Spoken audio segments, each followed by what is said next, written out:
น้องเอ้ยเฮาสิไปเบิ่งติดตามเบิ่งความคืบหน้าของเฮือนขององค์บ่ขานคนบ่ขานสร้างบ้านสร้างเฮือนเพิ่นสร้างเฮือนเพิ่นเองอยู่เองแต่ว่าเฮือนเพิ่นให้สร้างไว้2 แถว 6 เสาไปเบิ่งก่อนเมื่อวานนี้ก็เพื่อสิตั้งขึ้นได้พี่น้องเอ้ยมีปากเสียงกันหลายเติบสร้างมีตั้งแต่สร้างผสมผสานหลายสร้างมาเฮ็ดนํกัน แต่ว่ายังกระยาพี่น้องไอ้บ่อยถือสาความเนาะไปแย่เขาเฮือนเราคือเก่าอะไรเฮ็ดก็งงเหมือนอยู่ผู้เดียวเฮ้ยโอ้เฮ็ดผู้เดียวเว้ยไปเบิ่งก่อนพี่น้องเอ้ยตัวใดพ่อให้เฮาซอยได้เฮาสิจับซอยเฮ็ดซอยเอ้ยโอ้มาเบิ่งความคืบหน้ากำลังเริ่มทั้งนุ่มกับทั้งเทิงมันสันยาวต่างกันแม่นบ่เฮ้ยนั่นจำพอทั้งเทิงลื่นตั้ง10ปลายเส้นน่ะจังว่ามันหญ้าย่วยบ่เข้ากันเนาะหญ้าจะได้ก็บ่ได้มันช่วงเทิงมันสิยาวแต่ว่าเบิ่งแล้วช่วงลุ่มมันสั่นตัวแทกเบิ่งนี่แต่อันนี้มันก็ยังบ่จะเข้ากันนี่เฮาเบิ่งโอ้เพิ่นใส่แบบตอกตะปูเพราะว่าเฮ็ดผู้เดียวนะพี่น้องเอ้ยแต่ว่ายังก็เฮ็ดสู่เพราะว่าพอได้อยู่นี่แหละย้อนความรู้ความมันพี่น้องเอ้ยบ่ขี้คร้านหมอนี่คนเดียวก็แม่นเฮ็ดเนาะเอ้ยพอได้อยู่เนาะอ่ะสิซอยหมอก่อนพี่น้องเอ้ยไปได้ขีดเบิ่งหันบ่บนไม้นี่แหละบัดนี้เบิ่งเด้อนี่คุณว่าเสาขอบเสานี่ทั้งตัวนั้นก็ขอบเสานี่เนาะแล้วบัดนี้เฮาจะไปแทกเบิ่งแต่ละเสาแล้วทั้งนั้นน่ะใหญ่เลยเห็นบ่ผู้ใดเห็นบ่เขา2ห่างๆโอ้ทั้งซึ่งน่ะตัวใหญ่หรือบ่หันแล้วบ่ใหญ่ออกตัวใหญ่ออกยับไปพุ่นห้องนี่ฮะก็เสมอกันในห้องนี่ห้องนี่ฮะก็เสมอได้หันเนี่ยคือว่าขีดข้างแน่แท้ข้างแน่เป็นจังได๋ก็บ่ฮู้แล้วสร้างเฮ็ดหั่นน่ะโอ้ขีดเนี่ยช่างลาดเป็นผู้ขีดห้องบ่เท่ากันพี่น้องก็ใช่บ่ฮู้ว่ามันเป็นแนวใดจังว่าเตะใส่จังได๋มันก็บ่ถือจำพ่อจังว่าห้องมันบ่เที่ยงกันเลยเนาะหญ้าย่วยหญ้าจังได๋มันก็บ่ถือบ่ได้มาบ่ช่างมื้อนี้ก็ได้บ่ได้มาเป็นไข่โอ้ช่างเป็นไข่เอ้าแล้วก็เบิ่งสิเฮ็ดซอยเพิ่นก่อนพี่น้องไปเบิ่งนี่ว่าเฮาว่าบัดนี้จังสิฮู้จักบัดเนาะแทกเบิ่งบัดหมู่อยากซอยมันก็บัดนี้หมู่แต่ว่ามันนี่บ่ได้แทกเบิ่งเนาะบ่ได้แทกเบิ่งมันบ่เข้ากันบ่ได้แทกเบิ่งแล้วหมู่มีแต่ว่าเฮานี่ผิดก่อนตัวว่าตัวแทกเบิดละเอียดแล้วคอมันนี่บัดแล้วมันบ่เข้ากันอันสร้างร้านหั่นนะจะว่าแล้วเบิ่งนี่แหละเบิ่งเสาตัวมันเหลือน่ะเฮาว่าเอาเฮ็ดเสาดังหมู่ก็ว่ามันบ่เป็นมันจะว่าตัดพวกนี้น่ะเป็นพังอยู่หั่นเฉพาะบากนี่ได้ฉันบากเอียงอันนี้นี่จังว่าบากตัวนี้บากในบากเฮ็ดยังอันนี้มานี่อันบากอันนี้แหละบัดนี้เฮาบากทางใส่เนาะตัวนี้ของพอมาตะกี้แหละเสาตัวกลางมันไปถึงตัวหน้าพุ่นบัดนี้เธอมาเปลี่ยนเสาใหม่บัดนี้มันลาดอันนี้ยังว่าเฮาบากไปตามเพิ่นว่าสิถึงเสาหน้าน่ะเนาะคันถึงเสาหน้าแล้วมันถึงเบิดบัดนี้เนาะบัดนี้เสาต้นนี้เนี่ยมันมาถึงอยู่คูกลางนี่คูต้นนี้นี่น่ะโอ้เลยเปลี่ยนใหม่บาดนี่เอ้าอย่ามันต้องใช้ไม่ยังก็ตีใหม่ไปเอาเนาะตีใหม่แปะแล้วจังไม่ตีโมเด้อเนาะแต่ว่าตีโมเนาะตีโมพี่น้องเอ้ยเพิ่นมักอยู่ดอกอีโมน่ะโมเอาเรียกว่าอะไรมันบางคนก็สิบ่เข้าใจว่าตีโมแนวใดแม่นบ่ตีโมนี่แม่นเพิ่นบ่ได้บากเช้านี่นะนี่พี่น้องเอ้ยนี่ให้เบิ่งนี่เพิ่นบ่ได้บากเช้าเพิ่นตีใหม่ใช่เลยเพิ่นสิตีโมไว้นี้นี่เอาใหม่มาตีต่อค้ำไว้นี้เพิ่นว่าตีโมนี่ทีแรกเขาคิดว่ามันตรงตัวนี้บ่ได้แท้เพิ่นเฮ็ดค้างนี่เพิ่นเฮ็ดเป็นค้างพี่น้องเบิ่งใช่บ่ใช้ตะปูนี่บ่โอ้เพิ่นตะปูคัดไว้นี่บ่แล้วมันอยู่สุดหิมเสาเว้ยทางในหรือทางนอก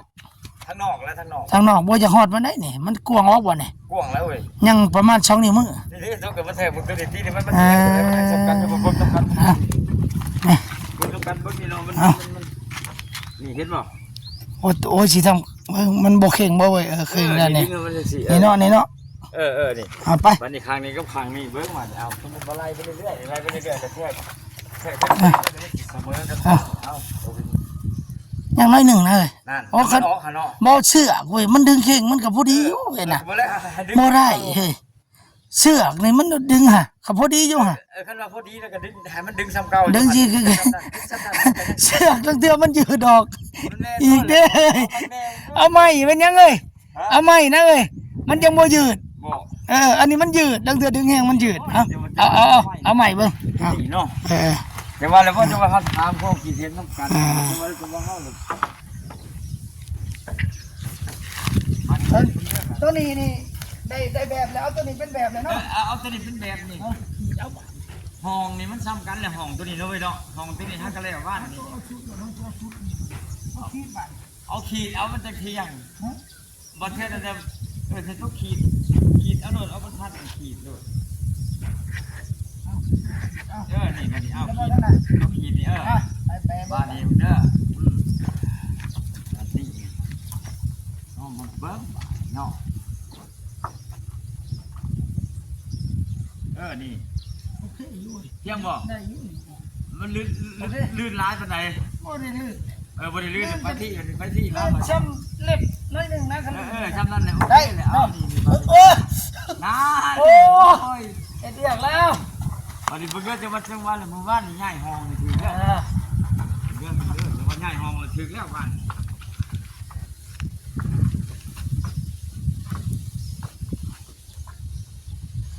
ถึกนี่เนาะ ชื่อได้ ถึกแล้วบ้านนี้บ้านนี้ทั้งคนบ้านมาจากไหนอ้ายมาเบิ่งนี่ได้อบ้าน อย่า นี้ เดินเขาแทงเบิ่งลูกไป เลยบ้านนี้ทั้งเนี่ยผมว่าเอาเบิ่งนี่ตัวนี้นี่เห็นบ่นี่อันต้นไม้อันชูนี่มันสำคัญนี่บัดนี้มันห่าง มุนมาเลยเว้ยตอนมันบอกบ่ มันบ่ออกแล้วตัวนั้นมันเบิ่งนี่มันห่างเห็นบ่มันอันต้นไม้ตัวนี้ส่วนคือนี่มันธรรมดามันตูใส่กับข้อ2แล้วมันห่างออกเป็นเส้นนั่นจะว่าเกือบพอ5เส้นนะแล้วมันคิดไปเลยเนาะ ไม่ตัวนี้บ่ตัวแทงของมัน แถบมึงดูตัวเช้าทั้งลุมเป็น มันอันนี้มันได้เบิดได้นี่ ตัวตีได้เรื่องนะมันบอกไป บัดนี้ห้องนี่มันได้แต่ห้องบัดนี้มันยังทั้งรุมทั้งบัดนี้เราจะว่าแล้วกระแทกเบิ่งนี่สมมุติว่าอะไรเอาไปแทกเบิ่งทั้งนี้เบิ่งนี่เนาะนี่อันตัวนี้มันเสมอกันเลยนี่บัดนี้เราจะฮู้ตัวใหม่4เมตรเฮานี่เอาตู้ทั้งหัวหมดเบิ่งมันห่างกันเท่าไหร่นี่ใหม่ตัวฮอดแท้นี่ใหม่ตัวนี้เฮาเอาไปใส่ เราได้ที่มือเถอะ หมดจังว่าแล้ว อยู่เลยนะ จังว่าแล้วก่อนมันจังสิขึ้นไปงับอยู่หั่นเนาะอยู่อันจะว่าตี เหยียบขึ้นบ่ เอาบ่แล้ว บ่ไหนบ่นี่ ตัวนี้กระแทกเบิ่งให้แทกเบิ่งสมมุติมาแทกเบิ่งแล้วเดี๋ยวไปแทกเอาที่ว่าแล้วแทกหมู่บ้านนี่แหละเอาจับเชือกใส่เลย เอาสีแตกข้างในมันบ่แต่ข้างนอกมันบ่ได้มันพอกระทึก นั่นแทกข้างในก็ได้แทกข้างในก็ได้แทกข้างในก็บ่ได้เสาตัวนี้เป็นกลมนี่ เขาจะลื่นกันประมาณนี้มันก็ผิด นี่เด้นี่สมมุติว่านี่บ่นี่เอาออกมาทางนี้ที่ทางมันเป็นแกนนี่ แต่ตั้งนี้ก็เมื่อกี้ตั้งนี้ เอาออกทางนั้นบัดนี้นี่ สิบ่ลื่นกัน นี่บัดนี้นี่นี่สมมุติว่าเจ้าจะเอาจังซั่นแล้วจะแทกเบิ่งนี่เอา ก็จำนี่ดิ บัดนี้ตู้ริมเสาบ่เอากลางเสาบ่เอากลางอันนั้นเนาะคือว่าแล้วเอากลาง ชนแบบพวกเรือได้ จังว่าแล้วเอาเสือกแล้วหมู่บ้านนี่เด้กลาง เขา กลาง ที่ตั้มเช้าแล้วนี่ก็ได้ ตั้งเสาก็ได้ตั้งเสาก็ได้หักกาเอาลงเบิ่งถ้ามันผิดทำไรก็เอาโดดสำนักสมุดมาเนาะมันเชิงนี่มันเสมอกันหมดจัง ยัง ว่า ผูกไว้บ่เลยนี่ก็ได้ตอกบ่นี่ นั่งนี่ดิ โอ้ย เฮ้ยเราจะก่อนห่วยท่านไหนข้าว ได้ ได้ แรกๆตัวนี้ที่เขาเหยียบ ไม่นี่พูดดับลงสักก่อนจะไปได้จำพูดลงอันถ้าเชิงหันคิดว่าพอดี พอดีเลยพอดีปั๊บละ พอดีตัวนั้นหันจะมายั่งเด็กไปทางนั้นได้ไปทางขวงอ่ะบัดนี้ ทางเครื่องนะ ทางเชิงนั้นยังบ่ท่านได้แทกคือทางขวงเดียวนี่จังว่าอะไรบัดนี้หัน ก็สิโอเคจะมีเดโนสักเกตเบิ่งแล้วก็ บุ ยู่ใช้มันก็เที่ยงรถบาดนี่คันมันไปเที่ยงกัน หักตัวนั้นที่มันยังผิดแฮะ หันนั่นมันผิด โอ้10 ไปเซ็ตแม่นบ่ มั มัน ได้ 11 12เซตแล้วจะมาพักกันอยู่จะได้บ้านเนี่ยมันก็อยู่บนมือกับบ่เที่ยงจังว่าเลย สังเกต นี่ตัวนี้เด้อบัดไปซื้อเอาก็ได้คันเราคันจับน้ำเที่ยงมันเที่ยงเร็วมันหูเที่ยงบัดนี้เฮือนนี่ปรากฏว่ามันเงียง4เดือนแม่นบ่เสานี่มันเงียงไปอยู่จัง4เดือนมันเงียงบ่ทันจะเวทออกคือว่ามันเงียงนะมันเดี่ยว ใช้น้ำเที่ยงไปฮะ โอ้ ใช้ น้ำเที่ย ยาง งเลยผมไม่น้ำเที่ยงหรอกใช้ยางได้แล้วใช้ตัวโยนะ จังว่าอันนั้นเลยเข้าใจแล้วมันสิยาวปานใดมันก็สุดเฮือนสิที่ ขั้นใดใช้ยาง ยาว คอน เขาเป่งน้ำน่ะก็ได้ แต่ว่ามันเป็นสายยางขาว ยางขาว เอาสามารถเนี่ยเห็นได้ได้ยังได้ มีอยู่เนาะสายยาง มัน บ่แล้วบัดนี้ ช่องบ่เห็นน้ ซองบ่เห็นแล้วเฮาสิ เอาหยังเนาะใส่ ำต้องให้มันเห็นน้ำได้ต้องหาสายยางที่มันเห็นน้ ต้องไม่มันต้องคือสะเทศแน่ ำเอาบัดนี้เฮาสีแท้ระดับของเสานะ เพราะว่าเสาเนี่ยจักต้นใดต่ำต้นใดสูงเอาบ่ฮู้เฮาก็เลยใส่สายยางเอามาขึงแทกระดับความสูงต่ำของเสา สายยางนะผมเข้าใจว่านำเที่ยงเนาะสายยางนำเที่ยง นี่แหละมันได้แหละ เอาตัวนี้ ระดับเด้อ ตัวนี้แล้วเบิดตัวนี้แล้วเบิดแค่ตัวเดียวนี่ คนต่ำมันต่ำน้ำก็ไหลลงไปมัน เข้าใจแล้วแต่ว่าให้พวกเพิ่นเลยว่าไผกับว่าบ่เชื่อบ่เชื่อบ่ท่านไปเฮ็ดโอ้ยจะมีอินซื้อเองใช้นำเที่ยงว่ะช่างได้หมู่ก็ดีเนาะบ่ได้ฮอดมื้อมันแล้วอะไรก็เคยบ่ทำได้แต่ผมบัดนี้แล้วก็รับแม็กก็เอาซะแต่ว่านั่นเบิ่งบาทมันสิเป็นจังไดมัน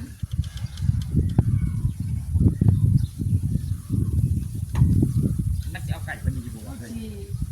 ทำมาหมู่โหลดอันนี้ ตัวนี้เป็นแบบป่ะ นี่นอกบ่ได้ห้องเนาะคือว่า บ้านท่านนี้มันสูงเลยนี่ท่านนี้มันสูงท่านนี้มันต่ำเลยนี่มันทีเด็กคุดคนนั้นลงเลยนี่เอาท่านนี้ท่านเป็นแบบเอาท่านสูงนี่ เอาทั้งชุดเป็นแบบ เอาท่านสูงนี่ที่มันเนี่ย มันจังบ่ได้คุด มันจะบ่ได้คุดนี่ก็ห้องขึ้นท่านคุดนี่มันสิยากเนาะแน่นล่ะ ก็นี่บ่ห้องแล้วเนาะซ้ำนี่เนาะ สมมุติว่าหาแหละมาป้าเบิ่งบาทสินอกขึ้นเอาก่อนเดียวเขา มีแต่ว่าเฮาสิไปซะนี่เราได้บาด บางเด้อสิย่อขึ้นให้เอาก่อนเดียวเอาก่อนนี่ออกนี่เนาะนี่เอากลางครึ่งหนูเนาะเอาตัวเอาแล้วเลยเนาะได้มาเบิ่งเบิ่งไปให้ใส่เมียเลยโอ้ยเนาะมันอยู่ด้านที่ยิ้มนี่ให้นี่เราบ่งมอยู่อันน่ะบ่ได้ตัวนี้มัน สูตรไปมันเพียงเด้อ นึงเอา บ่ได้ เบิ่งบ่ได้ ไม่ ไม่ งัดเท่า ไม่นี่ดิไม่เป็นไง ไม่งัด แม่นี่บ่ไม่บ่นี่ บ่มาใหญ่เลย นี่ตัวนี้ก็ขึ้นแล้วนี่ บ่ใส่ต่อ ขึ้นย่านแต่อันตะปูตัวนั้นบ่รุดบ่ตะปูตัวนี้นะตัวนี้ตัวบักอันค้างนี่บักค้างบ่รุดนี่อันเดียวก็ขึ้นนะ เอา ขึ้นเมื่อวานนี่ก็ขึ้นนะ เพิ่นบ่แล้วบ่ได้บ่ขึ้นอยู่บ่เว้ย อันนี้อันใหญ่มันไม่หักโอ้ยบ่ขึ้นจะได้ระบบเบิ่ง มันบ่ทันวิทย์อันนี้เนาะยายก็บ่ เอาเลยนึงเขา ได้บ่เอา ได้แล้วพ่อ แล้วบ่ครึ่งอยู่บ่เงี้ยมันคือบ่ถึงหิ้งเบิ่งหักเอาให้มันถือกลางนี่อันเบิ่งเสาตัวนั้นมันบ่ทันได้ดิหิ้งจ้ะอ้าวใส่อยู่เพิ่น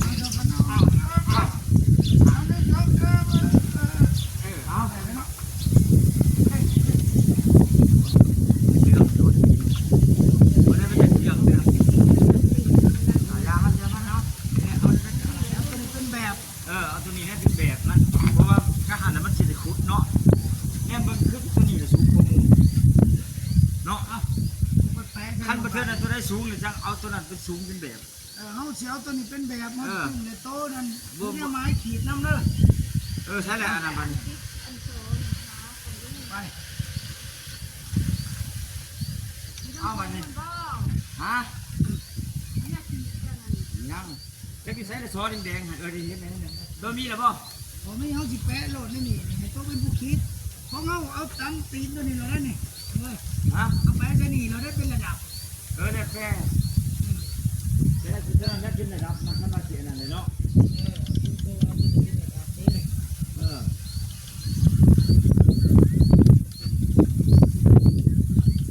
เอาแป้ที่ชิ้นจีนมันทั้งอาที่พึ่งนี่ดิอ่ะ ตัวนั้นจิ้มอยู่บนเก้าตัวนั้นเด้อ เอาสิสูดใส่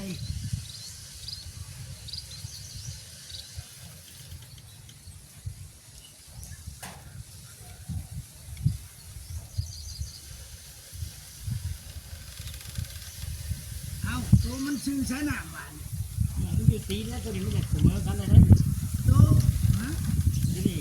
อันนี้ห้องขึ้น จับไปเบิ่งอยู่ให้ได้เลยจับไปเบิ่งจับไปทำลูกเบิ่งเลยมันยางมาเบิ่งนี่มันอยากซ้ำกันเลยเนี่ยกันเนาะกับโทรศัพท์มันปุ๊บปั๊บอยู่ ได้ โอ้ยช่างเปลี่ยนโง่ บ่คือองค์กี่ข้านนี่องค์กี่ข้านเนี่ยตัวนี้เห็ดเนาะ มึงขาดนี่จะมีเหตุอันนี้ โอ้ ว่าย นี่ ไข่แล้วคันเนี้ยองค์ อ๋อนี่ให้เนี่ยแพงเนี่ยอ๋อนี่องค์นี่แพงเนี่ยก่อนเนี่ยเฮ็ดเนี่ย อ้าวอันนี้จะว่ามึงหูนี่ดินี่ว่ามันคือเรื่องนี้มาสวยนี่สมมติวันนี้ อย่างนั้นนะ วันนี้ นี่แต่นิ่งตัวนี้ตัว ใช้ นี้ ใช้ตัวกลางมึงดูเอาสมมติว่าวันนี้ขันอยากให้หูเนาะ เขาก็ซื้อตัวนี้เอา ทำดูซ้ำเก่าด้วยให้น้ำจะเห็นบ่ระดับน้ำมันบอกเราหัน มาก ประเทศเราจะเห็นที่บ่ระดับน้ำหันบ่ให้มันติงเด้อให้มันเทียงกับหินอย่างหันน่ะ เที่ยงกับชีวิตนี่มันแล่นลึกๆนะ มันแรงกระตามแต่ว่าจับไปจังหันจึงอยู่หัน ตัวนั้นไล่ตัวนั้นใช้ผักเลยและ ฮะใส่ผักจะได้ ตัวนี้มัน บ่แล้วเอานี่เลยได้นี่ อ๋อมันจิจื้อเงี้ยมันดอกเอาตัวนั้นเป็นแบบได้หมอ เอาใช้เลยน้ำไหลไปใช้เลย มันไหลมัน โอ้มันไหลอยู่ใช้วันนี้ก็เบิ่งใช้แหละนี่ใช้เลยปลายมันหันปลายน้ำมันน่ะอันส่วนอันนี้โอ้ยมันหลุดมาพี่วันนี้ก็เอาอันนี้ขึ้นแล้วนี่สมมติวันนี้นอนนี่ ไล่ใช้มัน วันนี้นี่เจ้าก็จับท้ายมันขึ้นจังซี่บ่เทื่อนั้นบ่ได้พี่แล้วมันอยู่พี่ได้ มาได้ตัวตรงเอาตัวนั้นเป็นแบบ จังว่าเลยบ่จังว่าเอาตัวนี้เป็นแบบเอาตัวนี้ ยับลงเลยตัวตรงยับลงมันติด โตแล้วดึงสายลงแล้วท่านน่ะมัน อ๋ จะ อตัวนี้ต้องเข้าใจพอเอาตัวนั้นเป็นแบบ ร้านนี่มัน ตัวนี้นะมันขึ้นใช้กับแสดงว่าตัวนั้นเป็นแบบได้ป่ะ ก็จังว่าถอย เอาลงใช้หินน่ะ ถอยลงแล้วท่านน่ะนี่มัน โอ้นั่นลงสิถอยลงใช้หิน ว่าสายทางตัวมันสูงมันเล่น เอาลงอีก นี่เอานี่นี่ เอาลง นี่เพียงแล้วนี่ เอาทั้งนั้นเป็น อ แบ ยู่ บ อยู่เลยนี่ ทั้งนี้มันอยู่ใช้กับมันอยู่หันกับ ว่านี่อยู่เลยนี่ตัวนี้ มันยับขึ้นดีว่า เนาะอุ้มหมูกระตาดีตื่นไปเห็นอยู่ เอา เนาะ ลงน้อยเนี่ย มาเบิ่งสิเอาไว้ทางนี้เลยนี่ จะพักชาวา นี่ ยับลง นี่ ยับลงอีกไตมันก็มีน้ำมันอยู่ถูกแหละมันจัง นี่เอา แสดงว่ามันน้ำอยู่นี่มันก็อยู่นี่นี่มันนี่ตัว เอาอัน นี้ นี้เอาแต่นี่ริมเสาเอาขีดไว้มันอยู่ไสล่ะนี่ ตัวนี้อย่าคุดลงอันนี้ นั่นเห็นบอกจะว่าบอกตะกี้ว่าขึ้นว่าอยากเอาเขาตัวสูงกว่าหมู่ลูก จอชูในห้องขึ้นจะน้อยห้องบนเสาส่งขึ้นนี่นะ ทีนี้นี่จะมาบาดนี่ถ้าแม่นเราเอาเสากลางแล้วมันเสากลางเป็นแบบมันจะได้ทีร้ายมัน ผิดเลย ฮะ มันจะว่ามันเตะกันในจิ้มแล้วว่าตัวมันพอดีป่ะ นี่เด็นี่ มันแต่งได้กันแล้ว นี่แล้วมันเป๊ะแล้วเลยมันมีแต่ทางนั้นมัน แล้วไปข้างนั้นบ้านนี่ นี่ใส่มันตูดลงเอามือบีบไว้เอาทีท้ายเติมอยู่ตัวนี้เดี๋ยวสิว่าจะว่าเป็นบรุษ5 เส้นบรุษละ5 เส้น ไล่ใช้จนหน้ามันอยู่ในตีนเสาหัน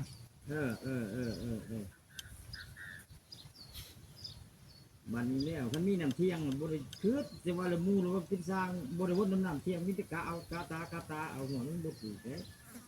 อันนี้ก็บ่เงินเสียกระลับแมทจะได้สิลงทุนซื้อกระลับแมทจัง ตอน สิ นี้ มั แล้ว น บ่มันยุดแล้วบ่น้ำถ้ามันบ่นิ่งเนี่ยตัวนับแต่มันหนึ่งเลย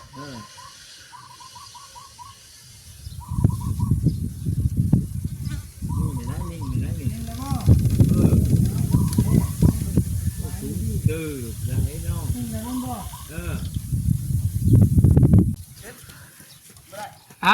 กำลังเฮา มันนี่มัน ระดับความสูงมันนะต่ำสูงเฮาปรับได้เลยเนาะบ่ได้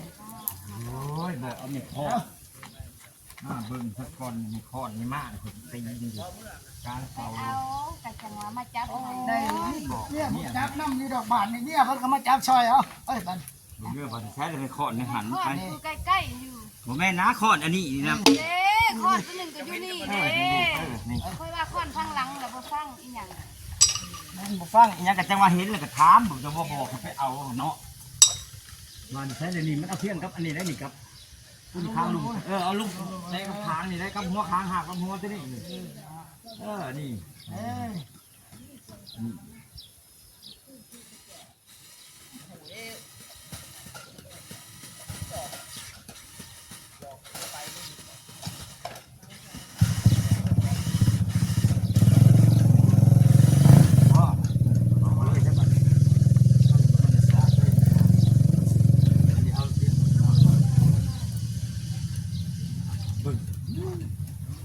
เรียกว่าในบากมึงบริหาร แม่เลยตัวนี้ที่ผมทาง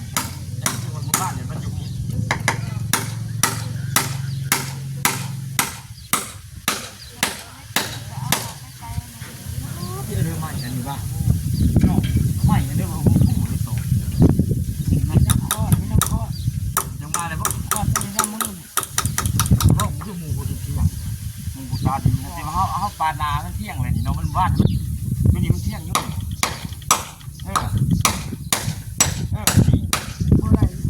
ตัวนี้ดิน่าเห็นบ่ มันดับฉัดแล้ว มันแม่นแต่ว่าปลานาได้มันเข้า เราใช้ดอกกระบอก นี่บ่อยากให้มันโคตรนี่น่ะเอานี่จังหาดอกไม้นี่เอาเป็นจังหา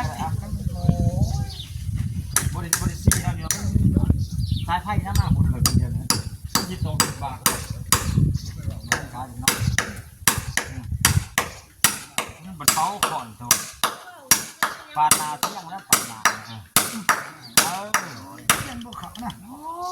บ่ได้จะเป็นยังไงเมื่อกี้แทงกัน มันฮอดมาจิกแล้วบ่ครับหันเนาะโอ้มันต้อง ปูแข็งตะปูแข็งไม่จิตพี่น้อย บ่ว่า เอานำมังรูปบาทเนี่ย นำ เป็นยังไง บ่นำแล้วว่าหัน โอ้นำแล้วโคตรเบิ้ลแล้วเฮ็ดกัน2-3 ดอกโคตรเบิ้ลเลย ว่าบ่ ดอกบกได้พี่น้องเสีย เด้อ ตะปูไหลกำเติบเลยให้เจ้าของเฮือนเพิ่นเฮ็ดลองเบิ่งบาดนี่ฮายเฮาตอกบ่เข้า3 ดอกเลย ซ่าเด้อ อ้าวใส่เบิ่งใส่วิสามันเด้อจ้ะต้องมีเทคนิคแต่เก่าสูตรโบราณได้เนาะใส่ เรือเลยนะ เอาถุงยางใส่ลองเบิ่ง คิดว่านะนี่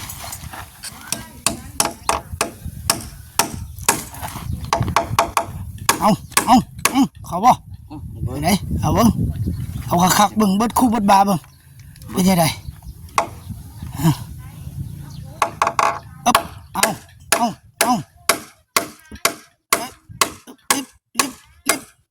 ลิบโอ้ย เกือบ มันผลิตสายตาเนาะผิดพลาดจากใช้สายตาผิดพลาดได้นะ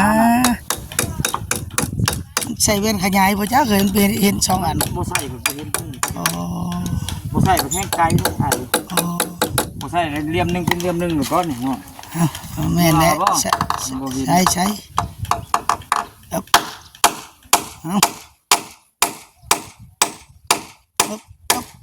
ลิบโอ้ย บ่ว่าพ่อมันตะแคงปานนี้นะมั้ยเอาเลยมันเป็นจังไดเนาะแต่เก่าก็คือมันดิบๆบ่ได้ตกแต่ละอันนี่ สิพากวันนี้เป็นโลพอดี โอ้ยบ่ว่าแล้วนี่ จิตอกได้ เสาตัวนั้นก็คือเดียวเนาะตัวนั้นก็หาดอ นี่ ก บ่ทันได้เข้าหอดเสาบ่จังนี่เข้าแล้วบ่ เข้าแล้วตัวนี้เติบอยู่นี่ตัวนี้นี่บ้ามันเฮ็ดจังไดเนาะ จังได๋ ฮะ ไม่แต่ศอกไม้คอนไม้ต้นตอกดีๆว่านนี่แหละตอนนั้นไข่อยู่ตอนนั้น โอ้น่าจะตัวเอาบดปลาได้เนาะ ยององยอง โอ้ ยัง บ่ได้เลยเฮ็ด บ่ได้ กำลังคืบหน้าแน่นอนหนึงพอดี เข้าไปในน้อยหนึงเลย ทำมาเบิ่งความคืบหน้าขององค์เฮ็ดเฮือนจับน้ำเที่ยงได้ระดับพอดีแล้วเนาะงัดขึ้นได้สำคัญเลยเดิเพราะว่าเพิ่นเฮ็ดนี่เฮ็ดผู้เดียวเพิ่นพี่น้องสองกับเมียก็บางครั้งข้าวเมียก็มาจับซอยเอาก็เลยย่างมาส่องเบิ่งมาส่องเบิ่งก็มาซอย แต่ว่าองค์เพิ่นนี่มีความพยายามขนาดเลยเฮ็ดเอาเบิ่งสิพยายามได้บอกคันใดนี่ก็ถือว่าโอ้ยอมรับเลยแหละ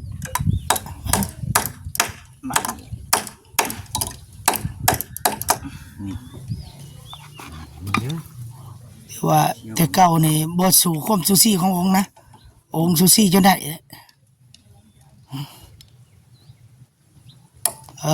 ใส่เทคนิคเบิ่งลายแนว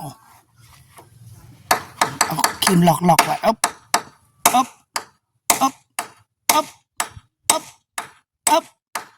เอาคือแล้วบัดอ๊บเอาคือแล้วเขาแน่แล้วฮ่า โอ้เกือบ เบ็ด น้อย เบ็ดอีกแล้วก็ครีมล็อกนี่อีกคือเก่าแล้วนี่คืออยู่นี่แผ่นนี่โอ้ครีมล็อกไว้ดิเอาคือเขาดอกนึงก็โอเคอยู่เพราะบัดแล้วจะซ้ำไหม แม่นี่นี่ไอ้สามใช่ ความพยายามอยู่ใช้ความสำเร็จอยู่หันเพิ่นว่าลองเบิ่ง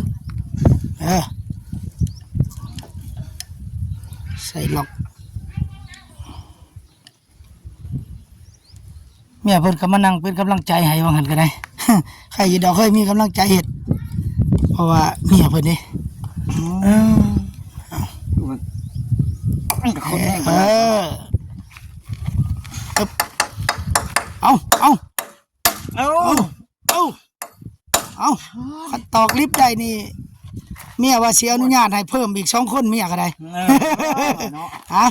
เอาเบิ่งความพยายามคันสำเร็จตะปูดอกนี่พยายามตอกให้มันเข้าได้เอาเมียสิอนุญาตให้เอาอีก2เพราะว่าอโลบ้านเขาเจ้าได้เอาเมีย3เมีย4ก็ได้เด้ มันจับ อันนี้ จับอันนี้ โอ้ มันจับไว้มันบ่เข้าน้ำห้องเอาครีมจับไว้ โอ้ แม่นปะมันแน่นดิเนาะ โอ้ยทางบ้านเมียนั่นเอา3เอา4ก็ได้บ่เมีย ได้แน่ ได้เนาะ เอาลงไปนี่คันได้ปุ๊บ โตก็ในใจคิดว่าอยู่บ่เอ๊ะจังได๋ เอาเพิ่มอยู่บ่เว้ย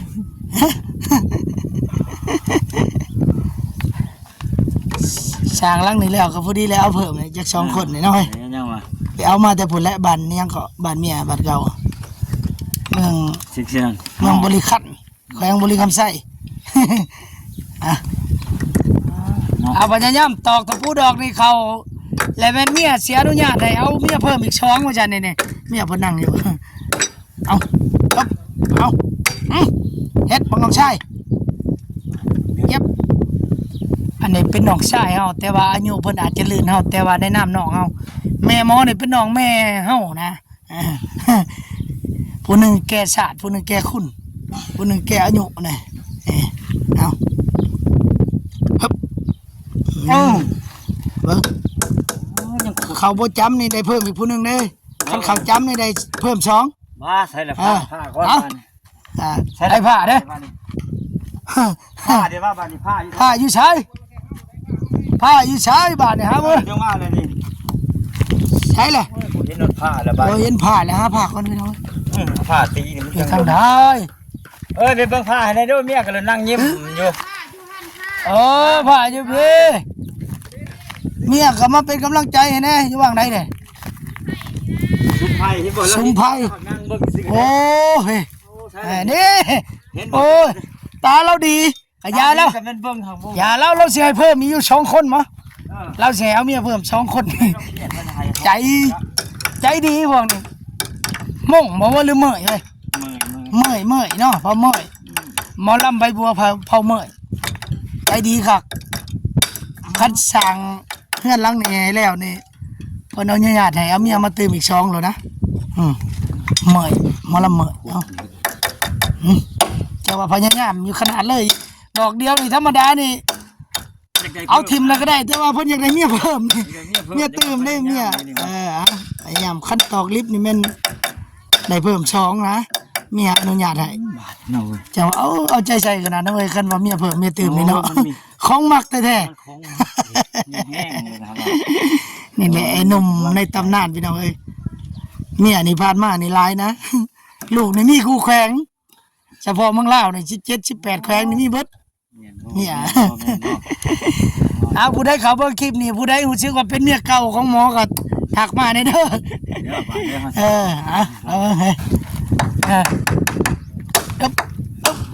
โอ้ยยันบูวิดคมพยายามตัวเลยเรียบร้อยคือแล้วเว้ยคือแล้วเอาเบิ่ง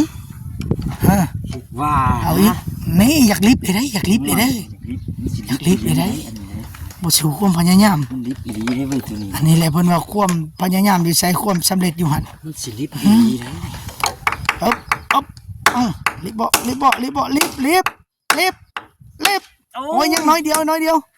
เอาจำได้บาดเอาน้อยนึงซ้ำนี่ก็ได้อยู่ดอกเพิ่มอีกผู้นึงเป็น2อยู่ดอกบาดนี่ โอ้สองแล้วลิบเลยบัดนี้ เอา ว่าได้2แล้วสิลิบเลยพ่อ เอามาในตีแหละเมียก็มาเป็นกำลังใจให้ในตีตอกตะปูบ่ลิฟนี่ได้ยินข่าวว่าเมียสิเอาเมียเพิ่ม2แล้วตอกตะปูนี่พยายามเลยดอกเดียวนี่บ่ให้คดก็ให้เข้าว่าสิเอามันเข้าอะลิบ่เว้ย อ้าวบ่เข้าสิจะได้เว้ย โอ้มันจังได้อีก2คนหน่อยเมื่อเอาทางบ้านพุ่นแหละเอามา2รถเอาเมื่อเพื่ออ้ายในเด้อผู้นึงเด้อเอามาเพื่อกันเด้อผู้นึง อ้ายมักหลายพอมุ่งพอเมยเลยบุญกินเจียงเพิ่นอยู่บัดนี่บุญกินเจียงโอ้เป็นตะม่วนได้เดี๋ยวน่ะ ชาวเจียงนี่มันพอเอาว่าเป็นเห็ดเนาะ เอาลองเบิ่งข้าสิได้เมียเติมช่องอยู่บ่หรือจังไดแต่ว่าเบิ่ง ก็คือว่า อ่าหน้าตาหมอนี่ก็บ่ธรรมดาเด้ หน้าตานี่เบิ่งจังหนึงบางคนก็สิว่าปอนวิไลพุ่นได้นี่แต่ว่าบ่แม่นได้พี่น้องเอ้ยของเพิ่งชาวลักซี่อันบ่แม่นแต่ว่าหนักใกล้เคียงกัน ลูกเต้ากับเมียนี่มีคู่แข่งแต่ว่าคันลูกกับเมียหมอได้เขาเบิ่งคลิปนี่ก็ทักมาได้เด้อนี่แหละ โอ้ยจำเลย เบาแหล่บ้านหน้าพี่น้องเอ้ยนี่จำบ่จำเลยเขาเลยโอเคแล้วสำนันไล่อึ๊บรีบน้ำเรียบร้อยพยายามขนาดคันว่าเมียสิเอาเมียเพิ่มกันเอ้ย เนาะ น้องชายเฮานี่เอา มาบ้าน ได้ยังแต่ของเฮาตอกอยู่กระฉากอยู่กำลังใจเพิ่นมาเอาน้ำมาให้กินเลยพี่น้องเอ้ยให้ยิ้มไปเปื่อยได้ก่อน เมื่อยเลย บอกว่าสิให้เพิ่นเอาเมียเพิ่มมาลีบ่สองฮะเอาจังได๋ เอารถแล้วอยากได้ เอาแล้วแหละ ที่เราดู นี่คันเมียสิเอาเมียเพิ่มแลตอกตะปูก็บ่อยโคตรน้อยเนาะ ธรรมดาแล้ว ของมากเพิ่น ใจเว้ยของกำลังใจ สาวเผาเมย อ๋อ หมอลำใบบัวพี่น้องเอ้ยมีงานการมีงานอยากจ้างก็ติดต่อมาได้เพิ่นคนแขวงบุรีคำไสแต่เพิ่นมาอยู่สวรรณเขตเฮาติดต่อมาได้ทั้งสองผู้บรรณาพาเลาะก็ได้ แต่เป็นหมอลำนี่มันสิต่างกับเขตเฮาได้เนาะลำเมยได้เนาะหรือหมง เผาส้นเผาเขา จักมันสิขึ้นเสียงไปได้เนาะลำได้เนาะ ค่ายครับ ไข่ครับเงิม ค่าย โอ้แบบได้สิอันเสียงทำนองลองเบิ่งให้ฟังดูจักท่อนจักใดเพราะว่าบางเทื่อนี่มีคนอยากจ้างได้เนาะครับว่า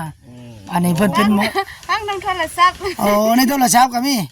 ช่องหยังก็อันน่ะออกในช่อง ทุกคำพูดยึดคำเสียง เฮาเอิ้นเอานำ YouTube ก็ได้ ชื่อในใดช่องใดช่องใด YouTube ช่องไหนก็ได้มาเลย อ๋อบ่มันต้องมีชื่อช่องเขาจำไหม แต่เขา YouTube เลยได้ช่องคำพูดยศคำแสงช่อง ช่องคำพูดโอ้ได้เป็นล่ำกินข้ายหลายเลยนะเนี่ยเว้าแล้วดังเติบได้อยู่เนาะจนได้ออกแผ่นพี่น้องไอ้นี่ เป็นหนึ่งเลยสุดแล้วก็ ได้เมียหมอลำนะวันนี้ก็ได้ คนรอเหมือนกันเนี่ย คนหล่อเมียไปล่ำนั่งกับผู้สาวหน่อยเฉยเด้อเอา ใส่ ไป ผ นั่ง ม ร ร ถ อมากกับ50-60 ปีนี่ นานจักปีได้ยังไง 54เลยอ๋อบ่แต่ละแข้งเนี่ยว่าอยากมีคู่แข่งว่าจังหน่อยอันว่าบอกว่าลีบางดูอันตามจำได้ชื่อได้นี่เมียที่นับแต่ได้เมียถูกต้องตามกฎหมายสมรสแล้วก็เมียที่นั่นนี่ประมาณเท่าใดเมียกะเบิ่งว่า ผ่านมาในชีวิตนี่คิดเบิ่งดู สิปูนเนาะ ไอ้โปนนี่ ก็ขอบเจ้า คิด โอ้เว้ยเว้าหลาย หลายเด้อหลายเนาะบ่ว่าบัดนี้ บ่หลายไปได้ดอก ยันเมียที่ได้ลูกน้ำกันนี่มีจักคนได้เมียที่ได้ลูกน้ำกันนี่เอ้าถามวันได้ลูกน้ำกันนี่จ้ะ บ่ได้ที่ผู้เดียวนี่นะ บ่ได้แต่ผู้อยู่ปัจจุบันนี่ อ้าว หมอลำพ่อเมื่อยนี่บ่ได้ กายหันได้จักคนได้น้ำกันจักเมียอันมีลูกน้ำกันน่ะบอกหน่อย 2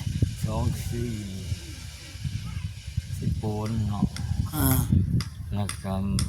คนเต้าผมมาอยู่นี่ทุบ้านท่านี่เนาะ